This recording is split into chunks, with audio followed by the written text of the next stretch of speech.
Okay. Okay. Sorry about that, guys. We have to go live. Start all over again because of technical difficulties. So let's give this a try again. And we're going to wait for my guest to get back on the live. Super excited about having her here today. Okay. Happy Wednesday. Today is Wednesday, yes. Oh my gosh, you know me. I always have to double check my days of the week. So happy Wednesday. I am super excited to have you guys here and a part of the live. And the funny thing is that it is significantly colder today. So I don't know what's going on with my phone. So I'm just chilling in my car because I was going to go for a walk. But I'm just chilling here in my car. And I'm just like, let me just stay connected to my power source. I don't know what the problem is, but I'm not trying to make life too complicated at all. You feel me? So we're going to give her a second and she's going to be here. And then I am going to post hey, there we go. I'm back. Let me post the topic. What up, girl? Surviving. Hey, I hear that. All right, I'm just going to post the topic real quick. Give me 1 second.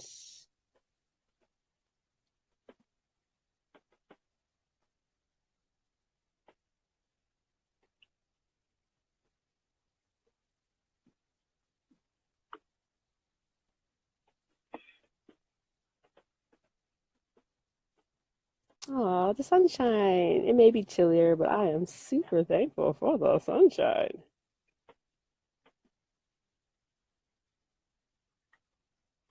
Okay, perfect. All right, so let's get started. Thank you guys for joining who are watching the replay. I always love getting the feedback after you guys watch the replay. Super excited. Fingers crossed, say a prayer we don't have any more technical difficulties. But without further ado, I have the awesome Amanda Jelks, as you see in the pinned comment, Amanda Jelks Law Firm. So she is a lawyer, but of course, I'm going to let her do all the intros. But before we get there, my name is Shana. I'm the founder and CEO of Magnolia Heart Creative. I love going live with you guys. And during these Rona times, we're going live each afternoon. Take a nice little break and also just enjoy having a little midday conversation. So we've been talking about stories, and we're going to get to know Amanda a little bit better.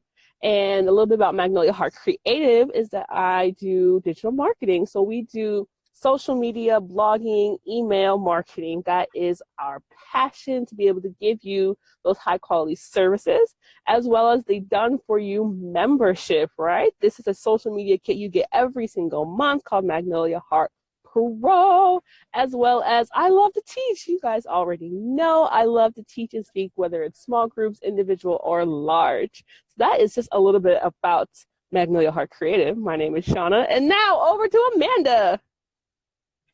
Hi, I'm Amanda Jelks. I'm the owner of Jelks Law, which is located in Chattanooga, Tennessee. We practice law primarily in Tennessee and Georgia, and we help people with estate planning and probate matters. So what that really means is that we do wills, trusts, powers of attorney, and then when a person passes away, we help transition their assets to whomever their loved ones are. Makes sense. Perfect. So Amanda is amazing at what she does. The first time I heard her speak was at Startup Week Chattanooga. By the way, no matter what phase you are, it is always amazing to attend Startup Week events, get a little refreshers, learn some things you didn't know, and they happen all across the country. Startup Week is in September or October. I forget the National Startup Week, but there are events all across the country, and Chattanooga included does their Startup Week.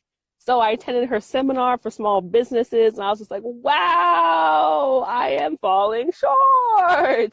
So she is very, very knowledgeable and approachable and wonderful in general. So that's just Amanda. However, how is Amanda dealing with this coronavirus transition? So I used to take things one day at a time. It's more like 1 hour at a time currently. It's just Yep. everyone else. It's been a complete whirlwind. Everything has changed. Kids are not in school Mm-hmm. anymore. Now we are doing full-blown kindergarten class at home and second grade class at home, and they have just about as many Zoom calls as I do with their with their classmates that I do for my law firm every day. But it's been a transition. Prior to Corona wrecking everything, I had my 5-person team in the office every day. Now we all very quickly went remote, and we're learning how to operate as we go without seeing each other's faces every day. And we've done a great job. It's just been a very sudden change. So we're making it. I hear that. Shout out to all those who are making it, especially the parents out there.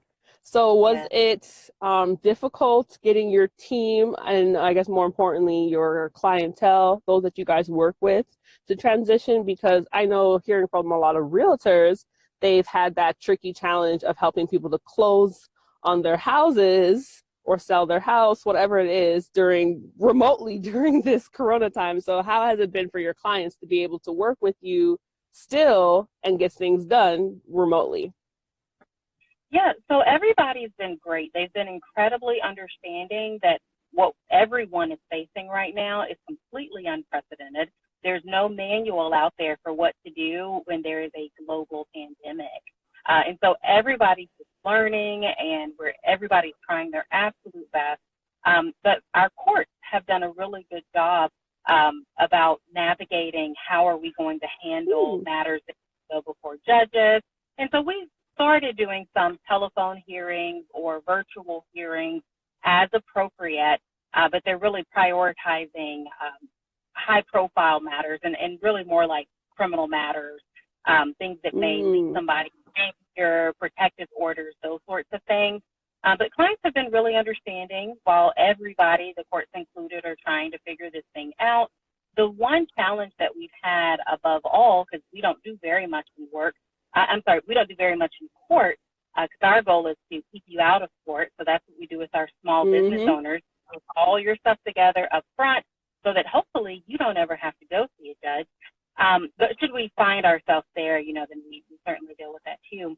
But our issue has been notarizing and witnessing documents, like wills, Oh. trusts, and powers of attorney, getting those documents witnessed and notarized. So for some of them, we need 2 witnesses plus a notary, and of course, whoever's signing them. And right now, people are just not comfortable being in person, and we're not comfortable. I'm not comfortable asking my team to do, a 4 or 5 person signing. So we're figuring that out. Tennessee does now allow for online notaries, and so we're navigating through that process now. But it's a work in progress. That makes sense. And I hadn't thought about that. How do you handle, interesting, the notary aspect. But thankfully, you guys are all very intelligent folks. And you're able to make that work because I'm assuming, because I do my contracts online. So there's a digital signature incorporated for my contracting system through my CRM software. So I guess in my mind, I wonder if that is something that you guys are able to incorporate is digital signatures. I don't know if via video, being able to record those counts as them being a present witness. I don't know if these are some of the things that are going to be, I guess, temporarily allowable. I'm not sure, but those are just a couple of thoughts that come to mind for sure. Yeah, that's what we're working on. So the law moves very slowly, and it has not yet caught up to digital signatures or digital really anything. Prior to Corona, we've never even done virtual hearings or telephone hearings with some judges are unheard of. So even if you're in Memphis representing a client in Chattanooga, they have an expectation that you drive here for a 15-minute hearing, even though it is a 6-hour drive. So some judges will allow it, but some of them do not because the law just moves so slowly. We're still, having to advocate to try to get that exception made just for the time being as it pertains to witnesses. So we have it for notaries, but we also need witnesses to be included in that. but even now, like the court, when it comes to legal documents like wills, the court requires original signatures on everything. Anything that I file in court has to be an original signature. And they're so specific that they want the original signature to be in blue ink and not black ink, because traditionally, if it was in black ink, you couldn't tell if it was a copy or not. So they wanted it in blue. But for many years now, copiers have been so great that you can't tell if it's a copy or if it's it's an original. But the law hasn't even caught up to that yet. Wow, those are all of the elements that really shed light on the fact that these times are very unique and very challenging, because at the end of the day, we're not fully able to predict some of the challenges that will come our way. And one of the things I always talk about within my constant showing up on lives, and it's a constant message, is that planning ahead is critical. But these times also remind us about the importance of balancing planning ahead with flexibility and being able to say what is best for your audience. So for example, I was talking to a friend of mine yesterday, leader, has quite a big organization that he manages, but not really comfortable with going live to kind of give people assurance that things are going to be okay. Here's how the organization is navigating. And I was just like, well, one, there's definitely a lot of different ways that you can go about the process while still holding on to your personality and your comfort level, so that you're able to kind of meet halfway, a nice good compromise. But two, also keeping in mind, like, what are the needs of your audience so that they still feel like you care about them and needs are being met, even though times are different. So it is definitely reassuring to hear that these are some of the things that are being processed within the legal field, is that, yes, we recognize that the law moves slowly. Yes, we recognize these times are unique and challenging. Yes, all of the above. However, we still have to ensure that certain things are getting done. We want to make sure that our clients, our needs are being met, because let's be real, the legal field is something serious. So that is definitely amazing to hear. And just to segue a little bit more into how Jelks Law Firm operates. So I was very impressed from the beginning. It actually was one of the reasons why I attended your small business workshop, was the fact that I saw you on social media. So seeing as though I drive around town and I don't even remember, it starts with a W, some law firm, two guys, they're on billboards all over town. I'm assuming they're very, very, very, very, very, very, very lucrative for their practice. They make a lot of money in their practice because they just have billboards everywhere, bus stuff. But I don't connect with them, obviously, because it's a billboard, right? I don't connect with billboards. But then comes Jelks Law Firm popping up on my Facebook all the time. I'm like, who is this lady? So I go to your Facebook page. I was like, oh, wow, she's cool. She's a human being. And I scope it out a little bit. I'm just like, oh, she does business law? She's a woman-owned business owner? She's a Black woman business owner? I was like, wow, she's super cool. I was like, I hope I get to encounter her one day. Right? This is the backstory that you haven't heard before. So I'm like, oh, this is legit. Finally, one time, was it 2018, small Chattanooga Startup Week happens. I see you're doing the event. I'm like, what? Yo, fam, guess what? Remember that one lady I told you about? She's having a thing. You should come. And that is exactly how I wound up at your seminar. And I was blown away how we had an amazing conversation afterward. And you were just so helpful, very encouraging. And I was just like, how have I not met this person before? That's my question of the day. So because I have not really encountered another law firm that is as relatable and shows up online, what led you to make the decision of using social media as part of your marketing strategy, seeing as though it doesn't seem like it's super common? I know we've talked about this, but not everyone else has, so I'm presenting it in a certain way. So it doesn't seem like it's super common for law firms to utilize social media in this fashion. What led to your decision to use social media in the way that you do? So I've been practicing law. It'll be 10 years in October, but I've only had my law firm for soon to be 5 years. And when I launched my law firm in 2015, I wanted to be different. I wanted to do what other lawyers were not doing, what they had not yet caught up do. Most lawyers are just more traditional and only word of mouth. And if you don't hear about them from your friends, cousins, aunt, stepfather, then you don't hear about them at all. And that's not what I wanted to do. And I wasn't in a position to wait to do that either. Like, word of mouth referrals are fabulous, but I needed to bring in business from as all the ways possible, because I found myself in a very unique position. I had three children at home. I had a 1-year-old, a 3-year-old, and a 14-year-old. I was the breadwinner in the house. My husband was in the military, which means that he almost pays to be a part of the military. And I needed to get my business off the ground quickly, and that seemed like a logical, relatively inexpensive way to do it. You're definitely right. One of the things that distinguishes digital marketing from other marketing channels is that it has a more even playing field when it comes to accessing your audience, and also you don't have to have as much money up front in order to leverage it.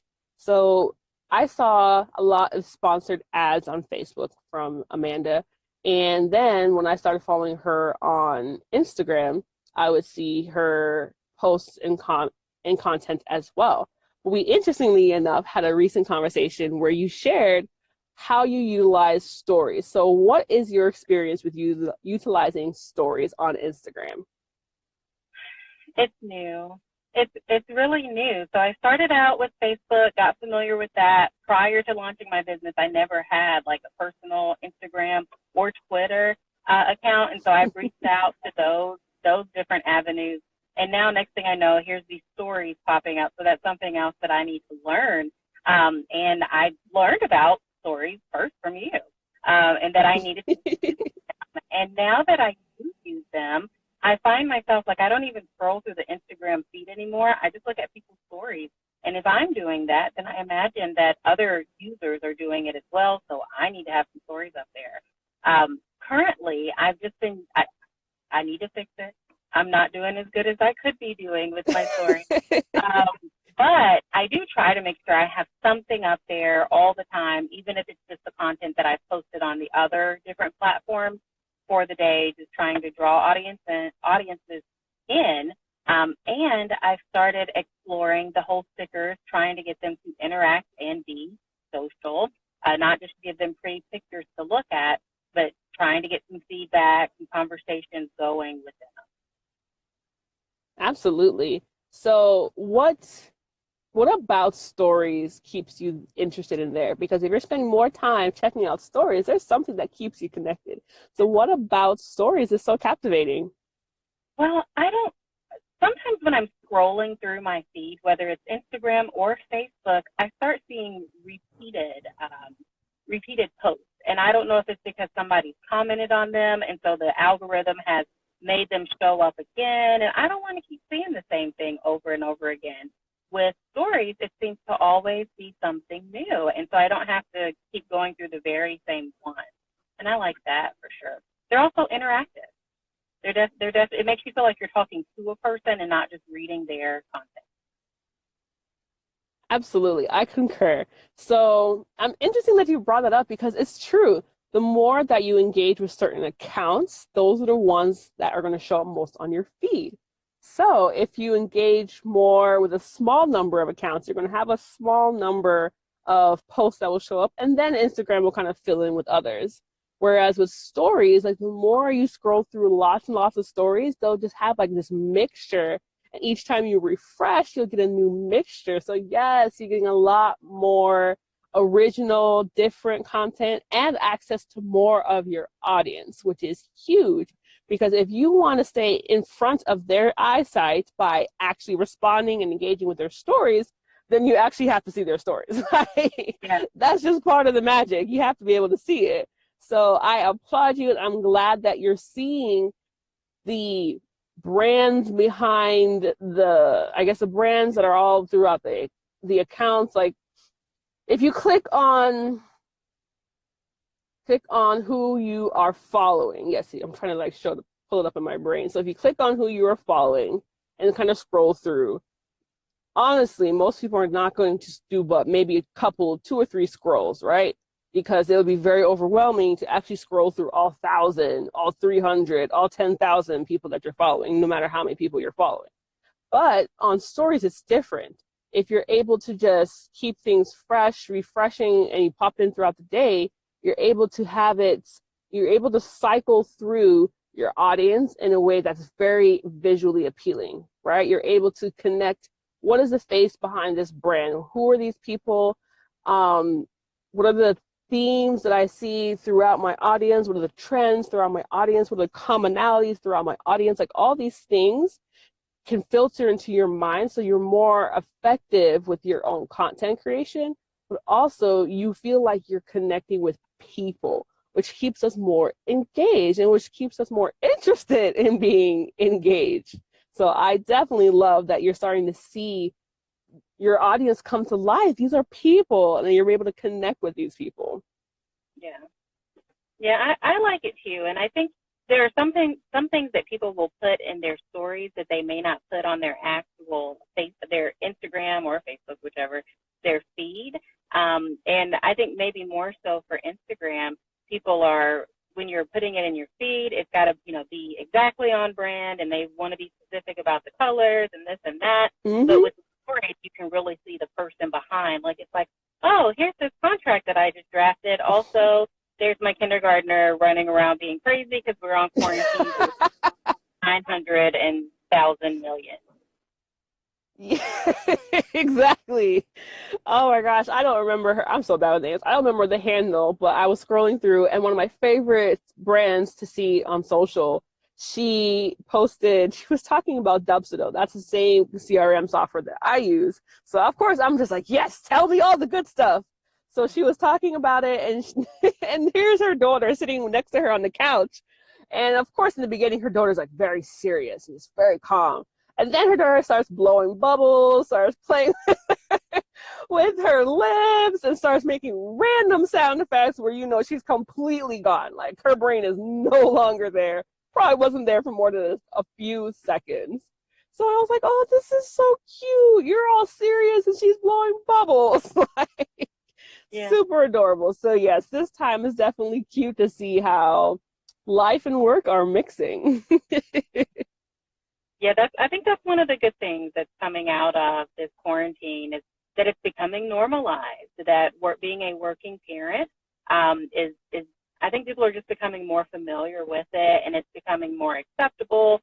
We know that absolutely everybody that can be, hopefully, is working from home, and so yeah, you might hear a child in the background, or you might see one.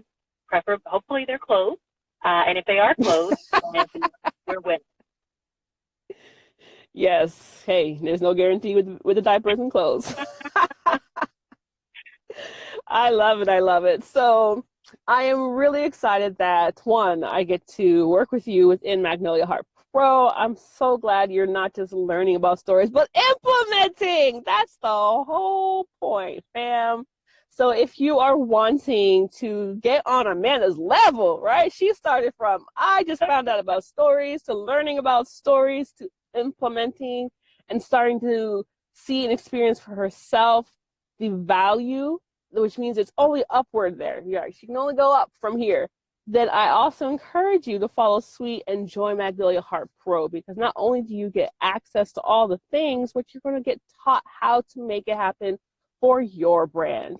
And if you are like Amanda and you're just like, I can't keep up with all the changes that are going around me, just laugh and smile, post hilarious things to Facebook. Every time Amanda pops up on my Facebook, I am prepared to laugh. Like, hilarious stuff be coming from this lady. And I know she is really handling COVID-19 to the best of her abilities. So any final thoughts on your experience with social media that you would like to share? I think, one thing I did want to say is that another reason social media is so important to me, like I try to post at least once a day, and maybe more than that on other platforms. But I mean, I feel like Instagram's the more friendly when it comes to multiple posts during the day. I found it to be really important for me because when they think of the word lawyer or needing to go see a lawyer, they have this preconceived idea in their mind that everything's going to be stuffy and stuck up and, you know, button up all the way to the top button. And it's, they think that lawyers are one way, when at least I am a completely different way. So when people think of lawyers, the first thing they think about is criminal. I did something wrong. If I need to go see a lawyer, then I feel like I did something wrong, even if they're coming to form a business or they're coming to draft a will. They come into my office and they're nervous because they've never had to deal with a lawyer before, and their whole life they've associated lawyers with criminals. And so I feel like social media is a way to get around that. You get to see who the real person is. You become more relaxed with them. You don't feel the need to put on your Sunday's best to come see me, because I may not necessarily have on my Sunday's best either. Like, we're just real people solving real everyday problems. And social media has helped with that. Oh, I love it. I love it. Showing the humanness behind the brand. That is definitely what it's all about. Marketing, sales, and advertising are all interconnected, but marketing is the relational aspect of it all. And that's how you're able to be human being with the people, by showing like, hey, I am a human being. I have a sense of humor. I have passions. I have interests. I'm not just a lawyer. I'm not just a digital marketer. I'm a whole human being. And I love that also about social media. So how can people follow you and connect with you on social? So my Instagram handle is Amanda N, like Nancy, Jelks, Jelks, Amanda N. Jelks. That's true also for Twitter and LinkedIn. And then on Facebook, my personal page is under that as well. The business page is at Jelks Law. That's JELKSLAW. Our website is www.jelkslaw.com. Awesome. And then the website is jelkslaw.com. Yes. Fantastic. Awesome. So if you are catching this live or you are watching the replay, that is how you can connect with the amazing Amanda. From both of us, we hope you have an amazing Wednesday. Get outside if you're in Chattanooga, because, oh my gosh, this weather, fam, it is not hot. It is not 85 degrees. Please put on a jacket or a sweater. But it is beautiful. Fresh air will do you great. Social distance, cross the street if you need to, but definitely take your dog out, take your kids out, because they're running around in your house and they're bottled up with energy. So release the fam. And we hope you have a great day. Yes, wash all the hands. Okay? Wash your elbows, wash your hands. Do the whole thing. Okay? And if you find a face mask, unopened, unused, still packaged in your house, send that bad boy to your local hospital because they need it. All right. So we pray for and we're thankful for all those who are on the front lines working in healthcare and anyone else who is those necessity businesses. And we hope you guys have a wonderful Wednesday. Bye. Bye.